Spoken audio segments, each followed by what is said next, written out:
One of the more interesting groups for me: Spain, Costa Rica, Germany, and Japan.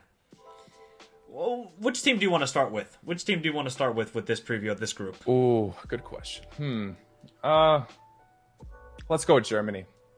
Germany, I really had a lot of faith in this side at the beginning. After getting rid of Lowe and appointing Hansi Flick, I thought this side was going to massively improve, and they did in the World Cup qualifiers, but very doable group for them. No disrespect to those other teams.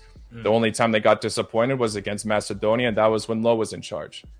But then there's Nations League. I expected them to top this group and kind of prove to everybody that this side is not to be messed with under Hansi Flick.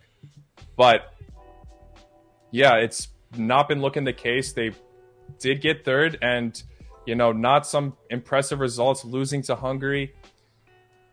Really a fantastic side with a lot of talent, but I think maybe they will be missing on a reliable striker or center forward to convert the chances properly. And what worries me is that, these sides, Japan and Costa Rica, Japan have some underrated defenders in there. Costa Rica have one of the best goalkeepers. So maybe they can exploit that issue with Germany as well. I agree. If this team just had like a Miroslav Klose, a Mario Gomez, somebody like that, just to get them the goals, I would really be high on this German team, because I think they got a great midfield. You look at Jamal Musiala, I think he will be the best young player at this World Cup, by the way. Jamal Musiala will be that guy. Yeah.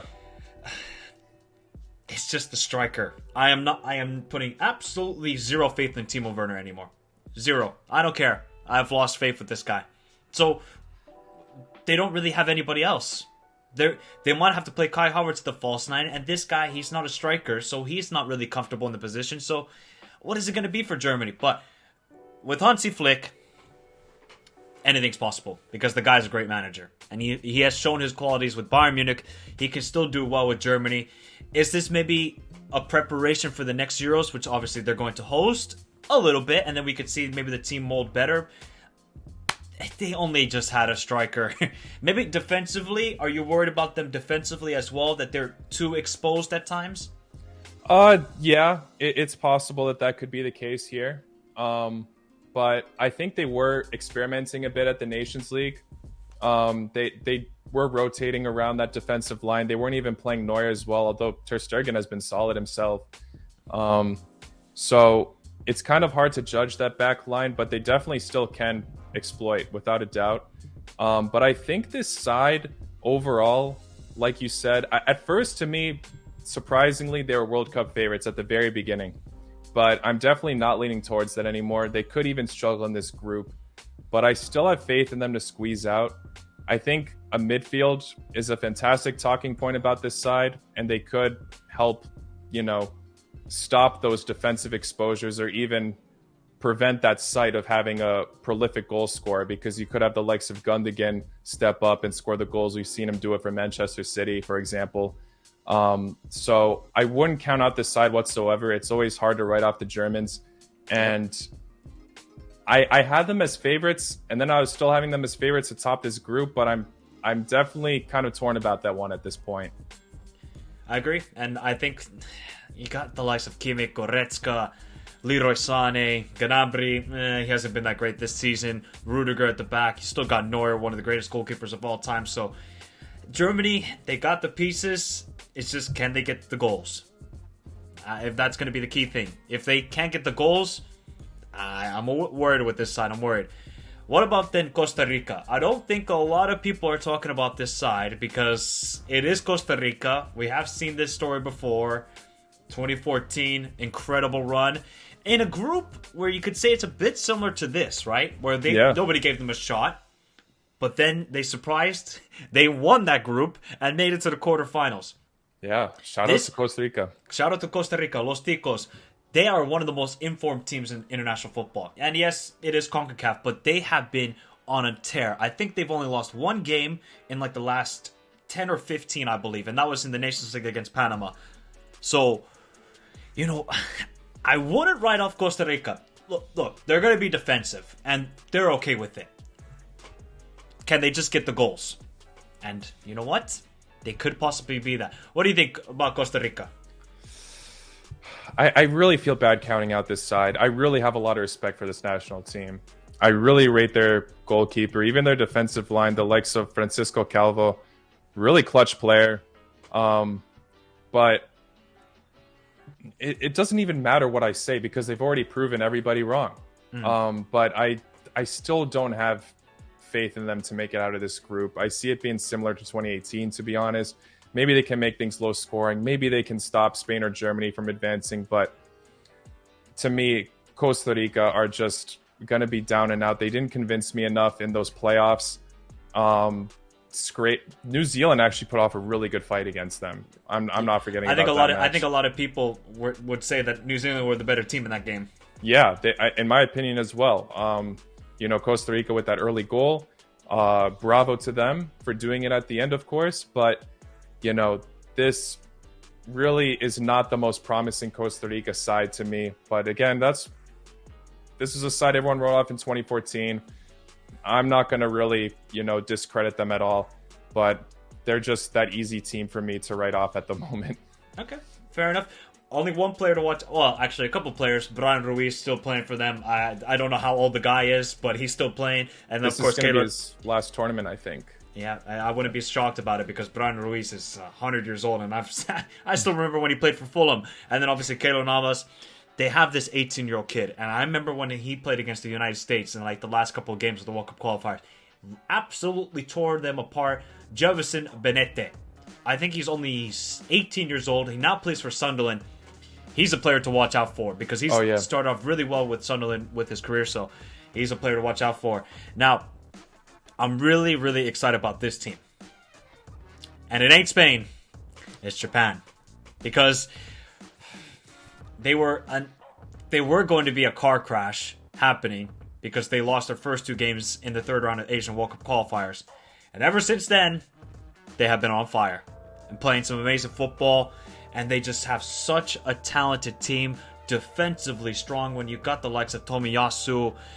And they have a couple injury scares, if I'm not mistaken, from what I remember. But with the talent this team have, and I think now they have a lot more confidence compared to what they were at, I feel like Japan can shock. I feel like they can top one of Spain or Germany. Now, which team? I'm not going to reveal, but don't be shocked with Japan. No, I agree. I think if it's going to be one team of those underdogs, Japan or Costa Rica, again, I don't want to disrespect Costa Rica, but I have more faith in Japan to pull those upsets. Really interesting side. You mentioned that defensive line is fantastic, and I think those attackers as well. Daichi Kamada has been looking still fantastic this season. Minamino, Ito, providing the pace, the beautiful assists. This is a side I really wouldn't be surprised could put off thriller of fights. I could see some kind of high goal scoring affair between Spain or Germany, similar to what we saw in the knockouts last time with Belgium. Oh, that would be incredible. That was one of my favorite games at the World Cup last year. I'll tell a quick story while we're giving the preview of Japan. I was watching that game actually in Russia. No, I wasn't at the stadium, but I was watching it in Russia, and man, everybody was just heartbroken when Belgium won because Japan played such an incredible game. So yeah, this just shows you cannot write off this side. Yeah, definitely. I really think they have what it takes to get some kind of result to scare Spain or Germany from at least qualifying for the next round. Will they be able to squeeze for a round of 16 spot? I don't know, but I'm not going to count them out. Definitely can't. And I think they've also proven that in the transition, but whether it's attack or defense, an elite side. I will say that they are an elite side in the transition phase. So especially against Spain, counterattack. Germany, most likely going to be, I think, a very open game. I could see end-to-end between Japan and Germany. And then Costa Rica, I feel like Japan could struggle against that sort of team where they're going to sit in a low block and Japan are going to have to break them down. So it's going to be fascinating. I think the first game is actually Germany versus Japan. Hey, don't write off Japan winning that game. Do not write them off. But then the last team we're going to preview is Luis Enrique's side. Other than just midfield is great. We know what Luis Enrique and Spain are going to do. Pass. Keep possession. Try and score a beautiful team goal. But then just the forwards, they just can't score. Yeah, it's a similar problem to Germany. It's not in terms of identity of both of these teams, it's obviously not identical, but they do possess that same problem of finding a prolific goal scorer. No more Fernando Torres. They haven't seemed to really replace him. Morata sometimes came in clutch. We saw it in the Nations League. We saw it a few times in the knockouts in the Euros. But will he be able to do it again? He was really questionable at the beginning of the Euro tournament. Maybe this time it really could cost them spots in the knockouts. Yep, I agree. I think a lot of people respect Spain because they have just such quality, but it's just the forward line. Like, you have Ferran Torres, you have Sarabia, you have Morata. Like, dude, these guys. If I told you that forward line, are you scared? They are all ballers on their day, but they're not consistent enough. No, they're not. Morata is an offside merchant, and the guy, like, he could be good on his best day, but his best day is not. That's what I'm saying. Sorry, that's what I meant to say. Okay. Like, in terms of consistency, these guys aren't it. I don't see them being able to pull it every single match day in this World Cup, and that's what scares me the most. I have a lot of faith in that midfield, of course, to pull through, but they're not going to be able to cover that goal-scoring threat. Exactly. And I don't think that midfield provides enough goal scoring either. So it's all going to be on the forward line. If the forward line are not scoring. But that's the question mark with Spain. Like, they're a good team, but it's just the goal scoring is a major issue. So I have two players that I want to shout out for Spain that I think should be starting. I think it's Ansu Fati and Nico Williams. I think these guys should be starting. Really? I think Ansu Fati should be starting. I know, he's had a lot of injuries and this sort of stuff, but the guy can show you he can create a goal out of nothing, and Nico Williams can provide a good assist. So I would say these two deserve to start. I think it's going to be I could see Ansu starting, and then I could see Ferran starting. So let's see for Spain. But one last point before we end this group: Japan, I think can surprise. I think they can surprise. Yeah. I don't know which team they could potentially disappoint. I'm torn about that pick. I still see Spain and Germany making it out of this group, but I really wouldn't be surprised.